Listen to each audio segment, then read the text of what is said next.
تاسو باید د عادي انسانانو نه ډیر کار وکړئ تر څو په ژوند کې خاص اوسئ.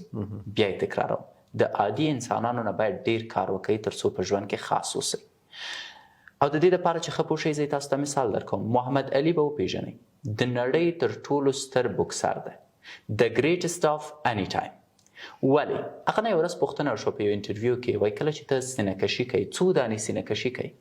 هغه ورته ډېر ساده جواب ورکړ، وایي زه سینه کشي کوم تر هغې وخته پورې چې زما وجود درد شروع کړي. کله مې چې وجود درد شروع کړ بیا خپله سینه کشي شمارم. عادي عام انسانان څه کوي؟ په 3 سټه ځي 12 دانې سینه کشي.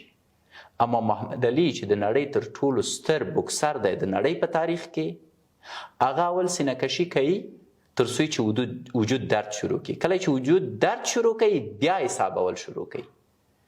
د سخت کار نه مراد مې دا دی چې تاسو باید په هغې کې ودردېږئ. د سخت کار نه مراد دا دی چې ستاسو ماغزه باید په هغې کې ستړي شي. که چیرته تاسو په ګرمه بړستن کې خوب کوئ او که چیرته تاسو په خپل کار کې درد نه وینئ، زحمت نه وینئ او وایئ چې نتیجه لاسته راوړئ، د دې نتیجې ترلاسه کول ناممکن دي. یو بل مثال درکوم.